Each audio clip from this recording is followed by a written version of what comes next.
Welcome everyone to another episode of the Play Pouch podcast. My name is Nick, otherwise known as Tequila, and I'm joined by the Master of Horror, Alan. Say hello. Hello. And Swift Shadows himself. You know him as Colm. How you doing, bro? Not bad, mate. Not bad, thank you. So by this time, this will be coming out just after Christmas. So we hope that you all enjoyed your Christmas and Boxing Day. We hope you got some nice gifts, hopefully some cool games, hopefully not some rubbish clothes. If you got rubbish clothes, go up to your parents, give them a little slap in the face. Don't actually do that. And say, why don't you get me some damn games? So they'll know for next time. Right. So 2025. We covered the best games. We said it was slim pickings. What wasn't slim pickings was the worst games of 2025. Plenty of choices for that one. Right, so we're going to go through this and just quickly discuss the rubbish games that we all played. This probably won't take as long because it's bloody negative. Right, So starting with number 5. What do we think was the worst games we played this year? Colm has gone with Football Manager 26. Alan's gone with Monster Hunter Wilds, blasphemy, Alan, and I've gone with Mind's Eye. So, who wants to start it? We'll go from the top. Colm, Football Manager 26. I'd say why, bro? Why did you play that? Well, I like Football Manager games. I really enjoy them. You know, the whole tactics side of things. It's great. However, shame on you for making me wait an extra year for this hot piece of garbage. Shame on you. The home screen system, display hub, whatever you want to call it, is awful. The gameplay isn't much better. This game, for me, if they don't recover, will single-handedly kill the Football Manager games. Quickly for me, I've seen a couple of reports about it. I do used to like the games. I do follow a couple of channels who are Football Manager only, and the general consensus is that the UI is absolute dog shite, and that it's one of the worst games that Sports Interactive have ever made. That's the consensus that I've got. Alan, any interest whatsoever? I've not played a Football Manager game for. I think the last one I played was probably about the mid-90s, and that's when you can actually take bungs. You probably can't do that anymore. I think so. Okay, boo. They should put them back in. Okay, like I say, we're going to go through these a bit quicker. I'll go next. Mind's Eye. I didn't play it, so some of these games, because some of us have got taste. So I don't think we've played all of these. I had it. I was interested to learn about it because I like open world games. But once I saw some of the many videos out there showing the bugs and state of this game, I stayed well clear. So this could be maybe the worst game when it comes to the launch state. I don't know if there was a worse game at launch this year than Mind's Eye. Probably not, actually. It was very reminiscent of Cyberpunk 77's original release. Yeah. It was certainly this year's version of that. Another open world where funky stuff, very funny, but it's not what you want if you want to be in a serious world. Alan, quickly explain to us why you've got Monster Hunter Wilds at 5. It's down as 5 because it's not a bad game. I will say that off the bat. It's not a bad game at all. It's a disappointing game. I was more disappointed about this game than anything else because, like everybody else, I was really excited for this, having played Rise and the phenomenal Monster Hunter World. But this game was just disappointing. Slow story. The fights were too quick. There was no challenge, really. So, disappointing. Yeah, I think I called it disappointing as well. I enjoyed it enough. Obviously, it made my favorite games list number 3, I think it was. But I can't argue with a lot of what you've said.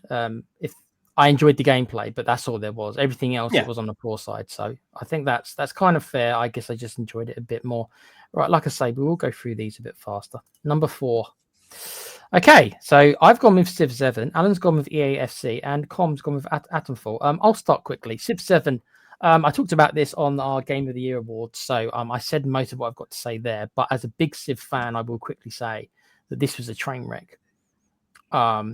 And I think Com might have pointed this out on the Game Awards. When you've done 7 of these bloody games, don't change how the sausage is made. The sausage is well made by this point.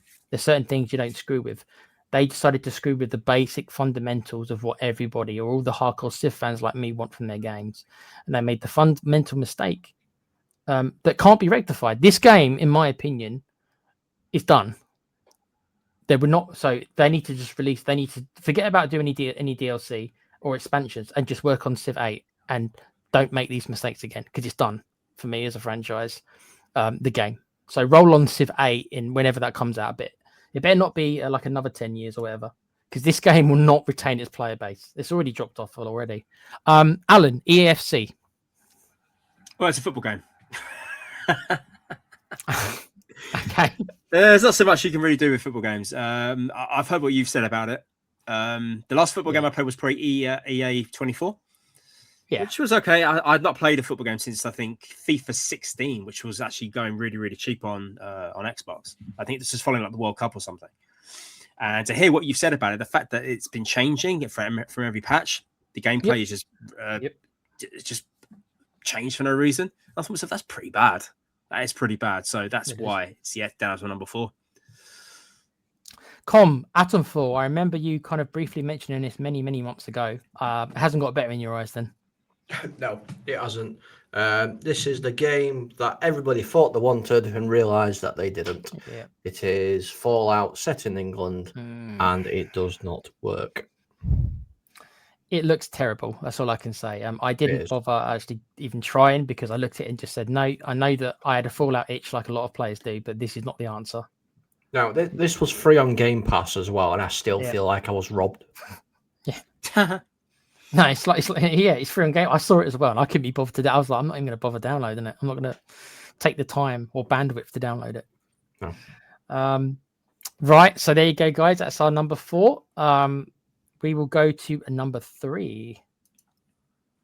Colm, Blueprints. That would be funny. Alan's got Black Ops 7.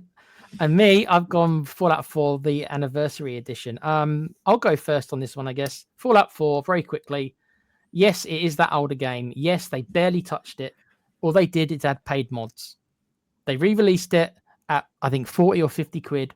All they did is give you 100 paid mods, most of which were cosmetic stuff for your Pip-Boy and a couple of outfits. So like 90% of it was just fluff. And they broke the game some more. It was already broken. They fixed a couple of issues, but Bethesda being Bethesda, they broke more of it. And the game still doesn't work properly. And I think on the PlayStation 5 in particular, there's people who bought the anniversary edition who still can't get access to the DLC they bought. Oh, fuck. So not only is this a cheap game from Bethesda, where they're trying to swindle more money, but they've half-arsed it as well. That's why Bethesda was on my list as the worst developer this year, or the worst studio. This is the reason. Because it's literally a con. And it's so sneaky. So this game for me, right, wasn't great when it came out initially anyway. It's not even that good a Fallout game. It's regarded as one of the worst ones already. And they've just kind of been digging more and more dirt on that grave. So that's Fallout 4 for me. Screw you, Bethesda. Screw you, Todd Coward. Right, Alan, Black Ops 7. Well, like with any Call of Duty game, it hasn't changed at all. It's not changed. It's still, it's always going to be a first-person shooter. That's fine.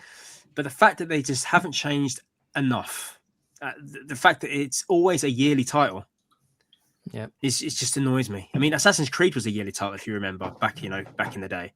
Yeah. But even they stopped doing it every year when they realised, they can only go so far, and those games are far more interesting than anything Call of Duty does. I mean, I've said it before. You throw a grenade at somebody, I want to see some limbs go everywhere and some, body parts and stuff.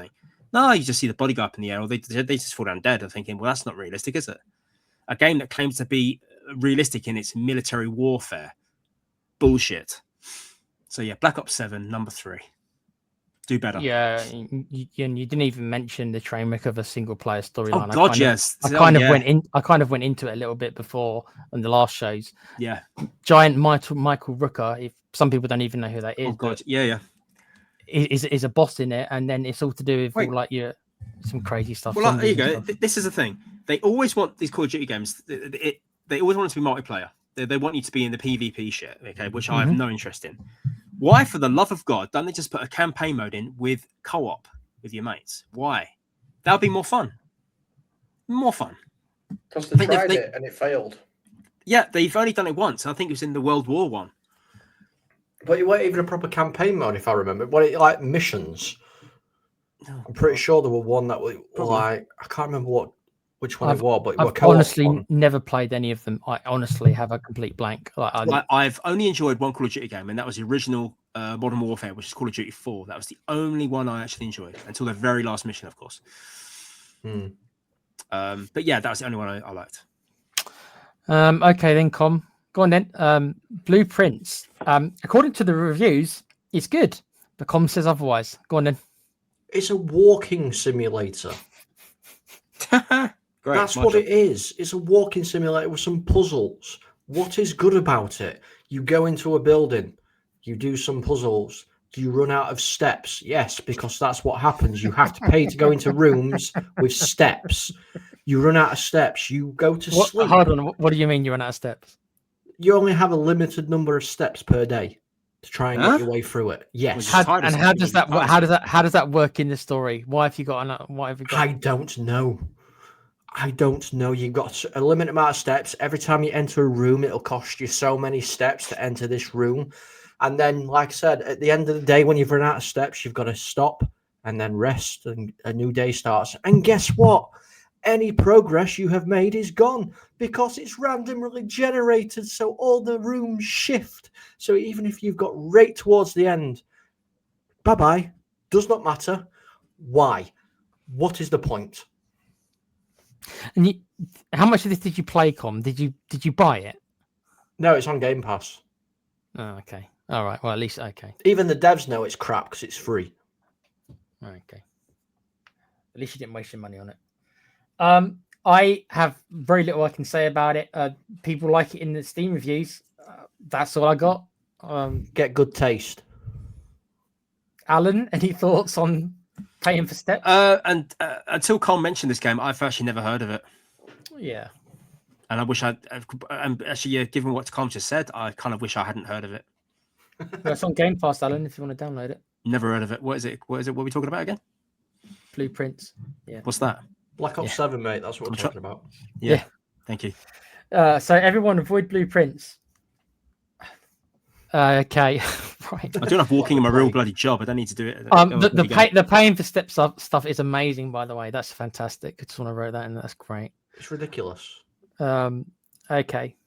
Number 2. We'll start with you, Com. Avowed. I remember you playing this as well. Didn't you do this? I think you might have done a stream of this. Yeah, I did. So go on then. Why is I did one stream of this. Yeah, I remember you. I remember you not liking it. I remember talking to you as you were doing it. No, again, this is a game that's trying to be another game, and it's not done it. It's missed completely.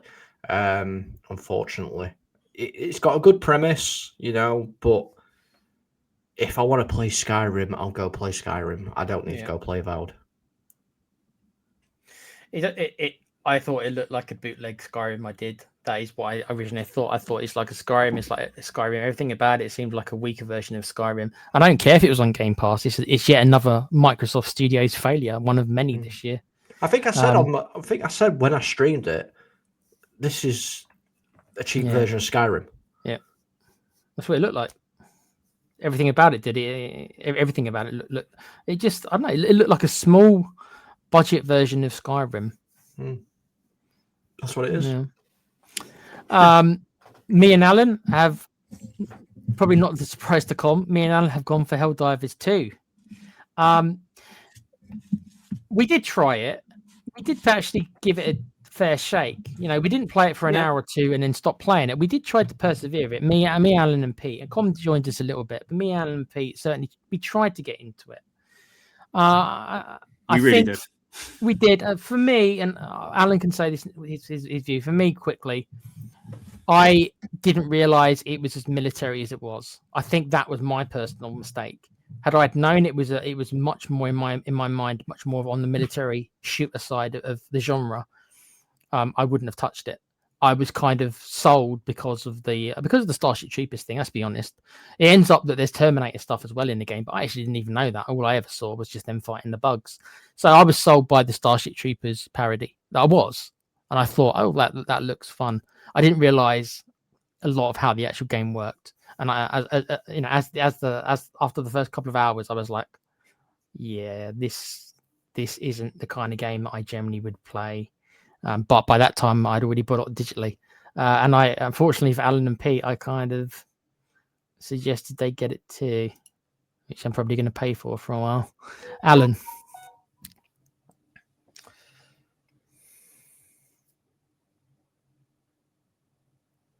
Alan? Sorry, bear with me. Right. Technical issues. I wasn't too bothered at the fact that it was a military kind of game. Okay. Because that's the Starship Troopers thing. If anyone's seen the film knows it's very gung ho military sort of stuff, which I didn't mind. It's the friendly fire I don't like. I really don't like I've got enough to deal with the bugs and the bots.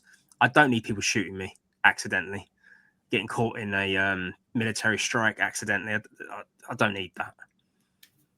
That's what did it for me. I didn't care about being swarmed by endless amounts of bugs. I thought that was quite fun.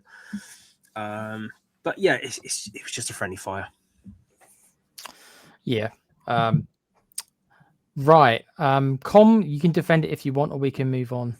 No, it's fine. I've defended it enough on this. You have defended it a lot. Okay. Right. So, what is our number ones then? The worst game of 2025 as decided by us. Right. Me and Colm have chosen the same game. So, Alan, quickly, Mind's Eye. Why is that your number one? Because it's this year's Cyberpunk 77, as I've said. Vehicles go missing. People fall through the bottom of vehicles when they get shot. Character models just split apart for no reason.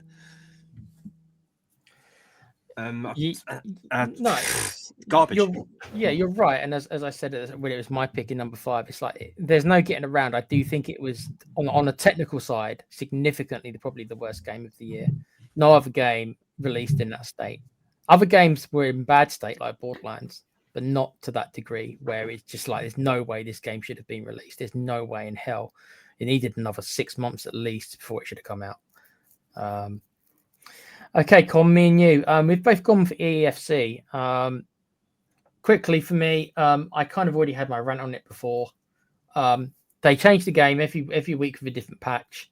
They don't cater for single player players. They only care about what their Ultimate Team people care about, because that's where all their income comes from, with poor people buying all the cards and creating an Ultimate Team. So that all the other modes get left behind. All the complaints and the bug requests from all the other modes get ignored. Everything's about Ultimate Team. And they kept mucking around with stuff based on the feedback from the Ultimate Team without caring about the consequences of their actions for other modes. And since I'm a single player guy and I generally play career mode, I was fed up with them screwing around with stuff. So I bolted. And quickly, it wasn't that amazing to start with. So it's not like, it was a great game at start and then they ruined it. It wasn't that great to start with, but it was a continuously them mucking around which drove me out. What about you? I was fortunate to get the beta. I got the beta code, so I played it then. Yep, you're right. They only care about the Ultimate Team players, even though their poster and advertising is, you said you wanted this. We've listened. We've implemented this. Bollocks. You've implemented nothing. And anything you have implemented, you've taken out because of these patches and updates. They don't care about people such as yourself or me who want to play career mode and do stuff like that, because that never gets touched. And the thing that pisses me off so much is they charge 60, 70, £100 for what is actually a texture update. Yeah. That is it. Texture update and a roster update. That's about all you get. That is all they are doing. You're right, 100%. And this is why all three of us have put this game on our list at different numbers. But for me and Com, it's just like, there was nothing that really came close in my mind. It functioned, I suppose. If there's one, it functioned. I can't give you more credit than that. Was it a broken mess on release like Mind's Eye? No. That doesn't make it a good game. It was still a really poor game. And as Com says, they just kept on mucking about with stuff. They don't care about the players. So if you're an Ultimate Team fan, maybe you'll get something out of it. But if you're not, then screw the rest of us, basically. Right, guys, ever so quickly, I will put everyone's list up. I probably won't read it due to time constraints, but as you can see, there is everyone's list from 1 to 5. Leave it up on the screen for a couple of seconds so we can all remember. Any last comments you guys got before we head off for the next part? Fuck EA. Screw EA, screw Yeah. Bethesda, right? Alan, who do you want to say screw to? Fuck this year. You can shit. Alan says fuck the whole year. Fair play. Right, guys. So say goodbye, Alan and Colm. Goodbye, Ta-ta. Alan Colm. Yeah. We hope you enjoyed your Christmas. There is one more show from us, be a little bit longer than this one. Like I say, we're trying to get through this one. That one, the next one will be anticipated games list of 26. I'll be a bit more positive on that one because we'll hope for a better year, right? Yeah, next year, better Well, year. hopefully. Yeah. Yeah. We'll see. Yeah. All right, then, guys. So take care of yourselves. Continue to enjoy your holidays, and we'll see you once more before the end of the year. So yeah, ta-ta for now. Remember to like, subscribe, and obey. Bye for now.